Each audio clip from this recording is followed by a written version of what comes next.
नमस्कार दोस्तों, मैं अजय कुमार आपके अपने एकलव्य एजुकेशन चैनल पे एक बार फिर से आप सभी लोगों का स्वागत करता हूं। आशा करता हूं कि आप सभी लोग स्वस्थ होंगे और मस्त होंगे।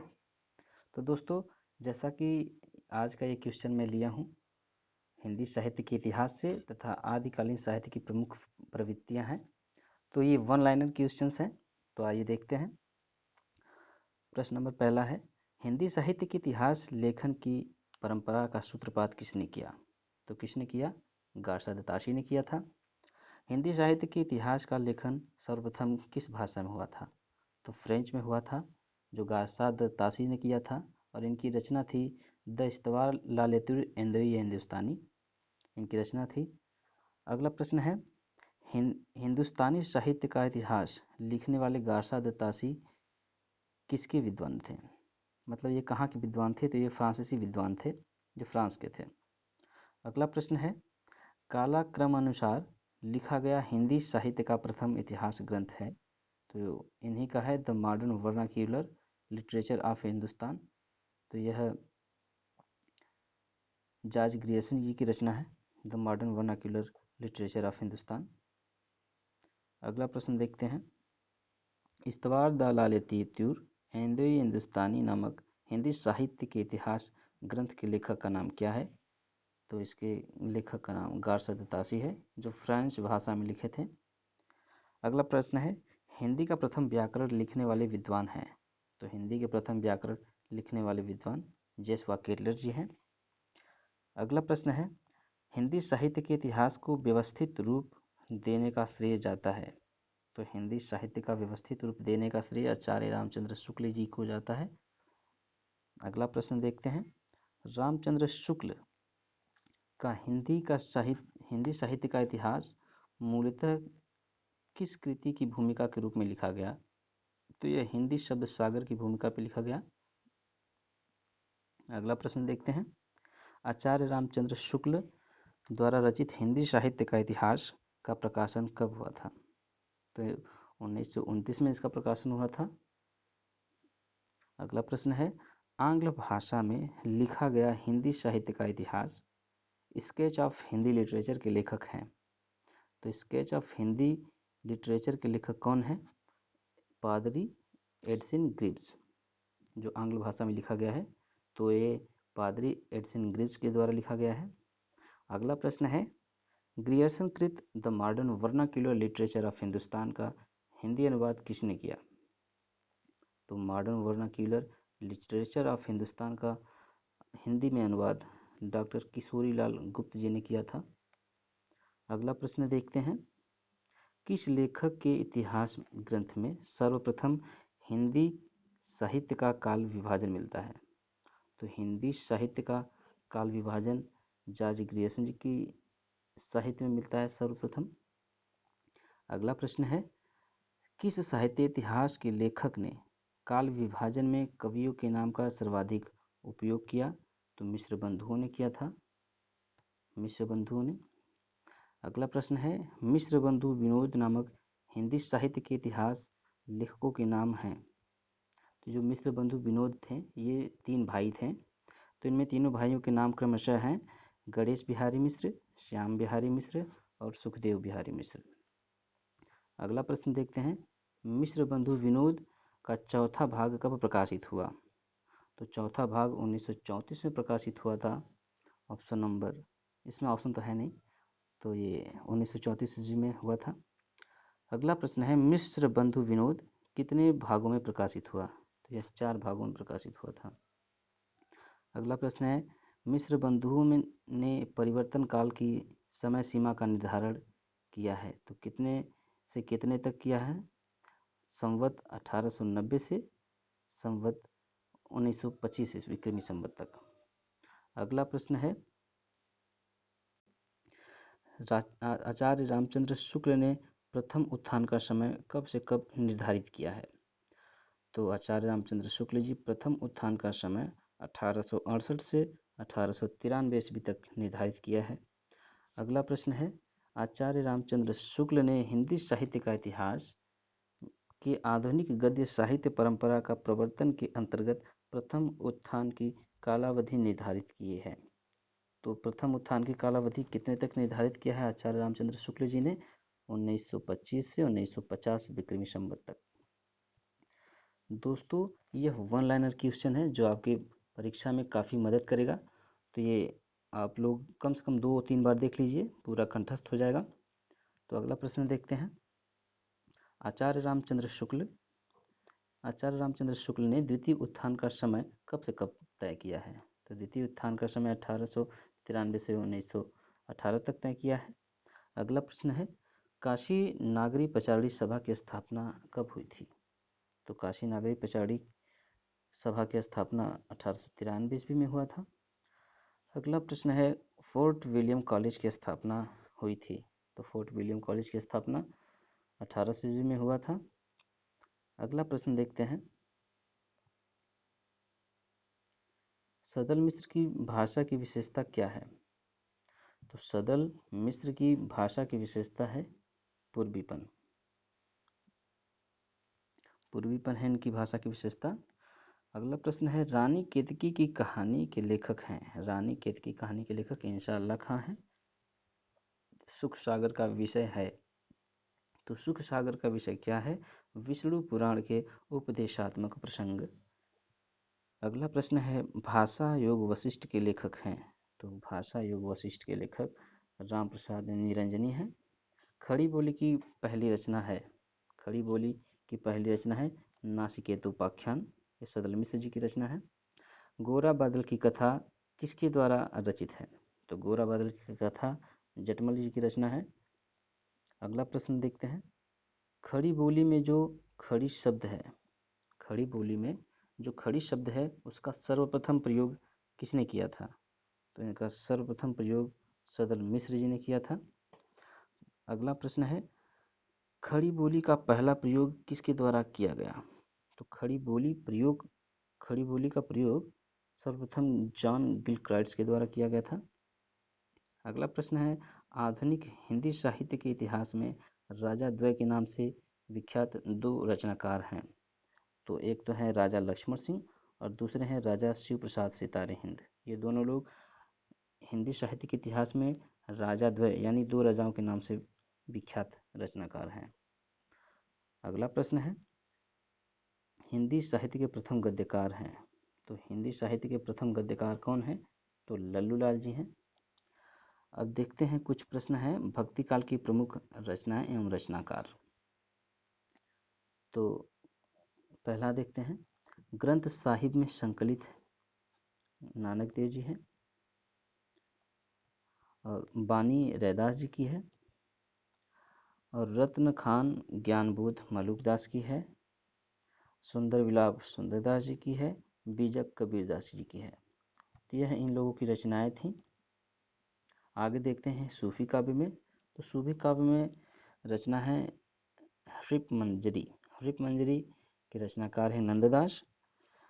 और अगला देखते हैं, लखम सेन पद्मावती कथा है दामोदर दास जी की, मधुमालती है मंझन जी का, इंद्रावती अनुराग बांसुरी ये नूर मोहम्मद जी की रचनाएं हैं।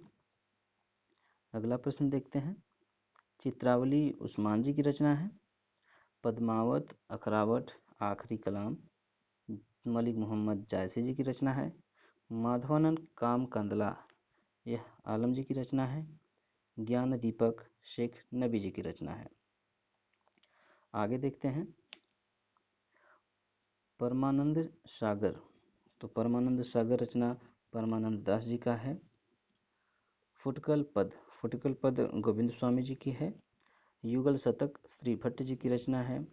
हित 84 हित हरिवंश जी की रचना है। हरिदास जी के पद, तो हरिदास जी के पद जैसा कि इसमें इनका नाम भी आ गया है तो स्वामी हरिदास जी का है। भक्त नामावली ध्रुवदास जी की रचना है। अगला प्रश्न है 7वां नंबर, प्रेम वाटिका और सुजान रसखान जी की रचना है। और 8वां है सुदामा चरित के लेखक नरोत्तम दास जी हैं। आगे देखते हैं राम भक्ति काव्य के रचना व रचनाकार। तो पहले है रामचंद्रिका जो एक प्रबंध काव्य है, यह केशवदास जी का रचना है। रामाष्टयाम राम भजन मंजरी यह अग्रदास जी की रचना है। भरत मिलाप ईश्वरदास जी की रचना है। अगला प्रश्न है राम आरती रामानंद जी की रचना है। भक्तमाल नाभादास जी की रचना है। आइए देखते हैं अन्य रचनाएं एवं रचनाकार। तो हनुमान नाटक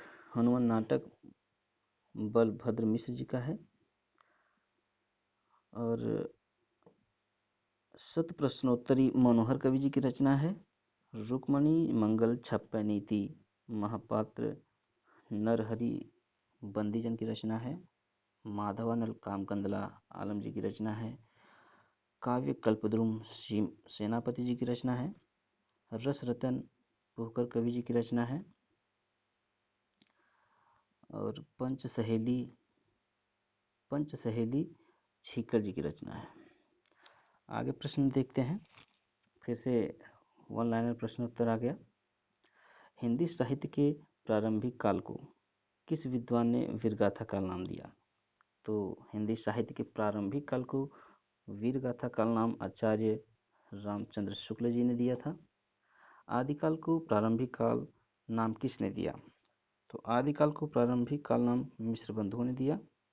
अगला प्रश्न है आदिकाल को आधार काल किसने कहा है? तो आदिकाल को आधार काल डॉक्टर मोहन अवस्थी जी ने कहा है।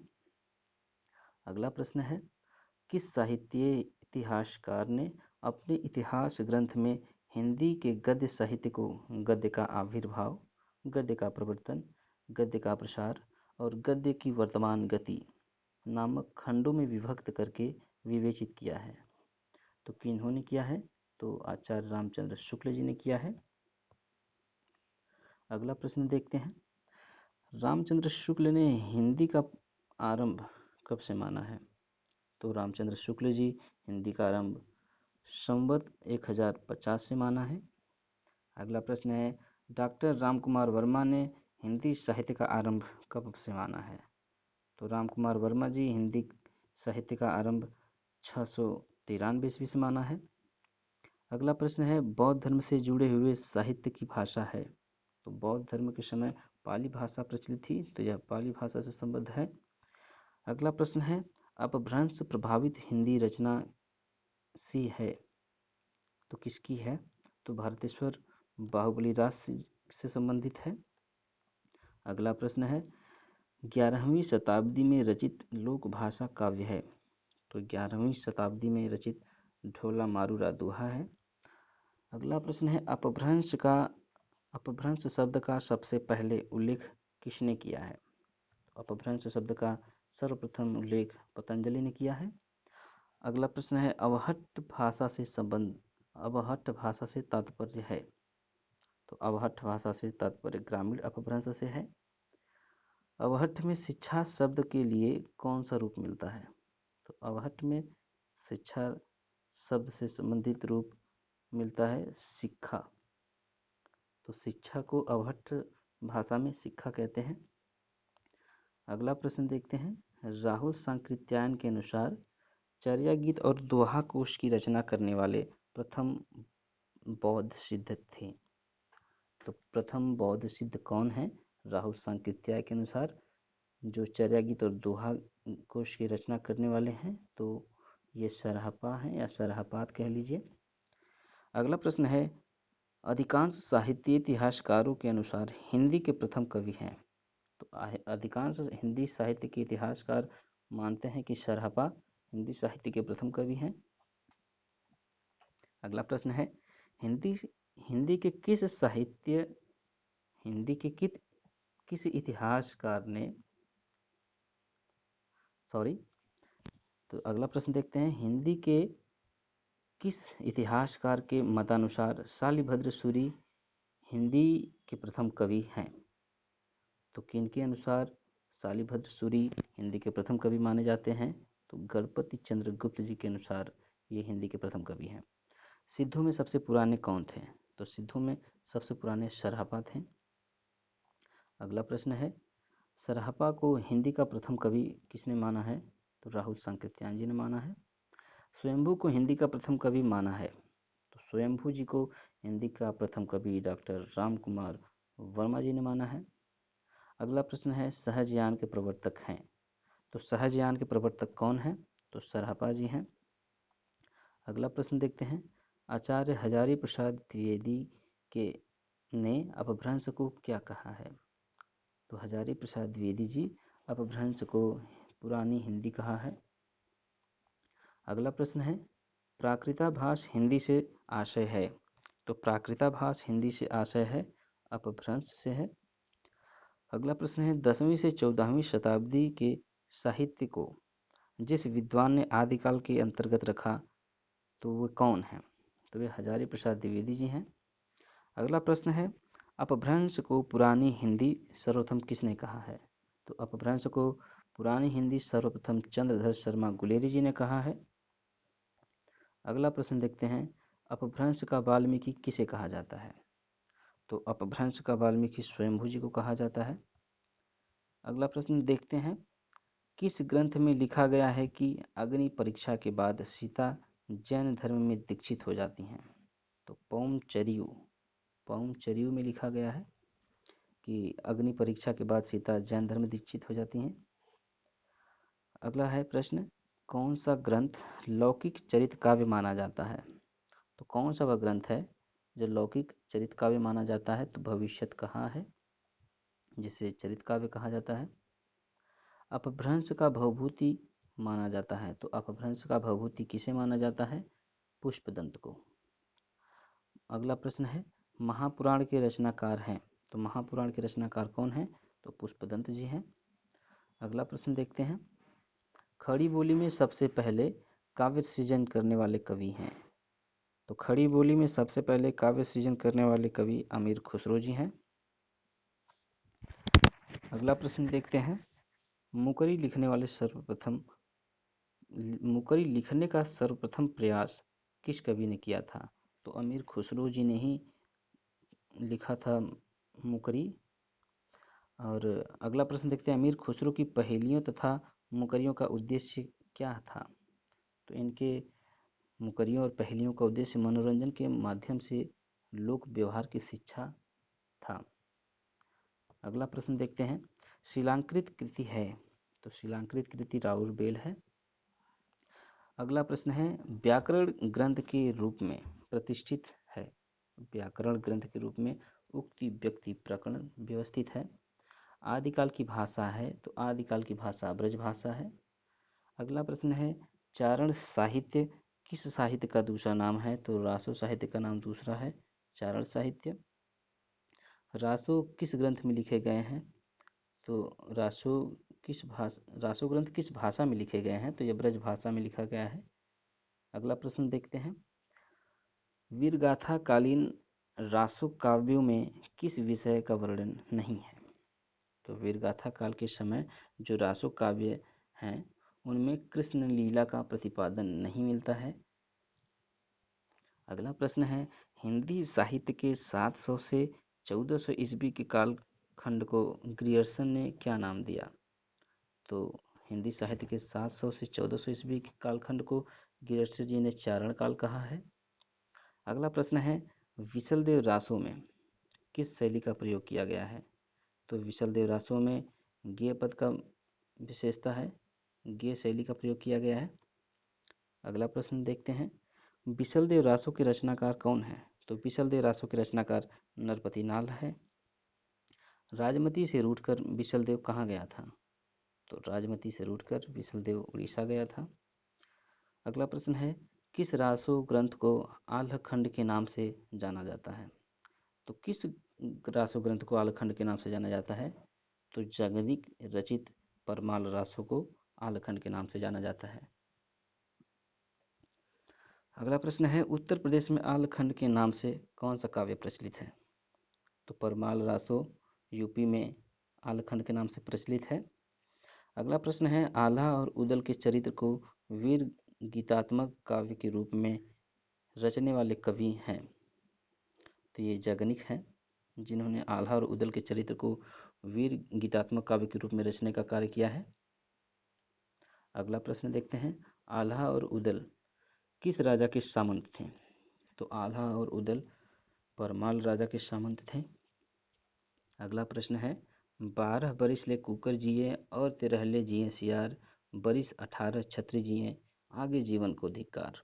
यह किस विधा की रचना है? तो यह आल्हा विधा की रचना है, यह आल्हा है।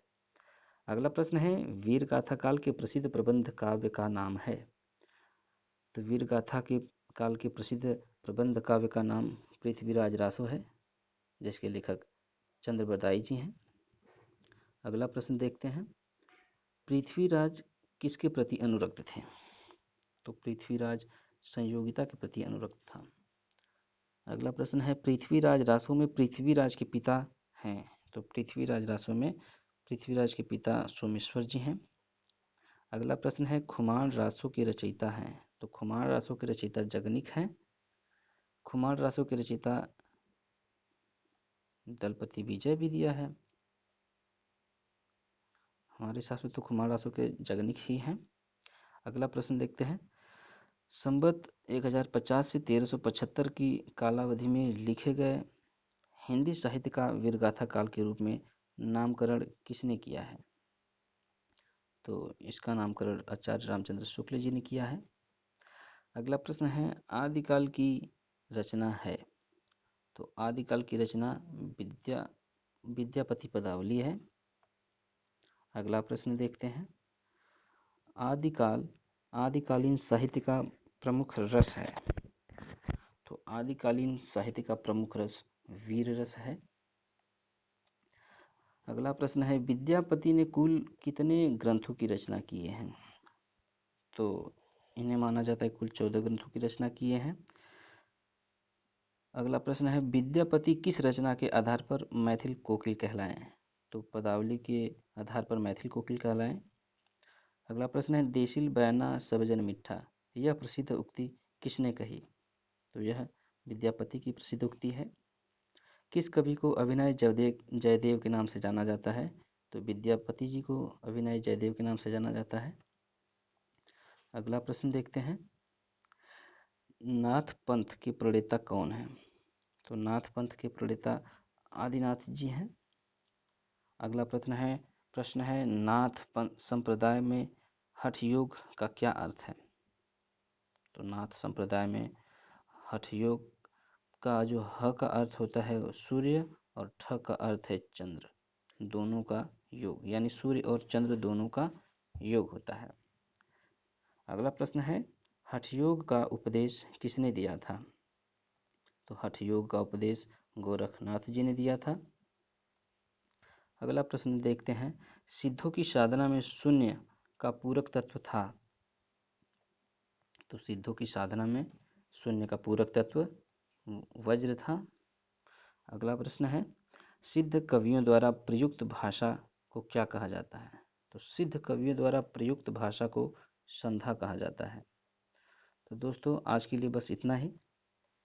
आगे की वीडियो में हम भक्ति काल, रीतिकाल से संबंधित और आधुनिक काल से संबंधित वन लाइनर क्वेश्चन को मैं लूँगा। तो आप लोग बने रहिए इसी तरह मेरे साथ और मेरे चैनल को सब्सक्राइब कर लीजिए। अगर आपको मेरा वीडियो अच्छा लग रहा है तो लाइक कमेंट शेयर कीजिए। तो दोस्तों आज के लिए इतना ही। और दोस्तों अगर आपने मेरे चैनल को सब्सक्राइब नहीं किया है तो कर लीजिए। तो धन्यवाद। जय हिंदी।